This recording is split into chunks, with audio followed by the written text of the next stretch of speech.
Aujourd'hui encore, les Égyptiens votent. Élection présidentielle, deuxième jour et dernier jour là-bas. Bonjour Nicolas Barré. Bonjour Thomas. Bon, on va être clair, il y a zéro suspense. Le vainqueur sera l'autoritaire maréchal Al-Sisi. Voilà. La vraie question, en fait, c'est pour la suite, les décisions qui seront prises, car l'Égypte est au bord du gouffre. Et oui, et c'est la malédiction de beaucoup de pays arabes obligés de choisir entre les islamistes et les militaires.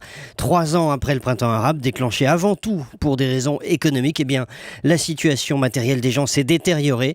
Les conditions pour que le chaudron explose sont toujours présentes, particulièrement en Égypte, où 40% de la population de ce pays de 90 millions d'habitants vit avec à peine $2 par jour, où les coupures d'électricité sont incessantes, la croissance faible, le chômage endémique. J'ajoute que le pays lui-même est proche de la cessation de paiement. Et pourtant, Nicolas, dites-moi si je me trompe, mais cette élection annoncée du maréchal Al-Sisi, elle est plutôt bien vue par les milieux économiques, non ? Oui, Sisi se présente comme le nouveau Nasser, État fort, planification, lutte contre la corruption. Il va bénéficier d'un petit délai de grâce, car les monarchies arabes sont tétanisées à l'idée que l'Égypte bascule dans le chaos. Alors, un délai de grâce pour quoi faire ? Pour nettoyer l'économie des réseaux de militaires en retraite qui la contrôlent, ça rappelle l'Algérie, et puis pour revoir complètement les priorités de l'État. L'État égyptien engloutit 30% de ses ressources pour subventionner les prix, notamment les prix de l'énergie, et du coup, il n'y a plus d'argent pour le reste, notamment seulement 4% du budget va à l'éducation, donc vous le voyez, ce sont des réformes gigantesques. Il reste à savoir, Nicolas, si ce pouvoir qui deviendra légitime par les urnes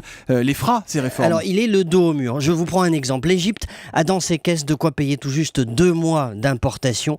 Or, elle est le premier importateur mondial de blé. Il suffirait que les cours du blé augmentent, et c'est le cas avec tout ce qui se passe en ce moment en Ukraine, pour que l'Égypte ne puisse plus se nourrir. Ça vous montre à quel point le pays est fragile, le pays et la région, car si le géant égyptien bascule de nouveau dans le chaos, ses voisins arabes seront touchés, et on ne sait jamais dans ces cas-là où s'arrête la chute des dominos. Ne nous y trompons pas, le plus grand péril de l'Égypte est économique, nous dit ce matin Nicolas Barré, directeur de la rédaction des Échos. L'édito Écho, c'est tous les matins à 8h10 sur Europe 1. Les premiers résultats en Égypte sont attendus en toute fin de journée, tout à l'heure. Merci Nicolas et à demain. À demain.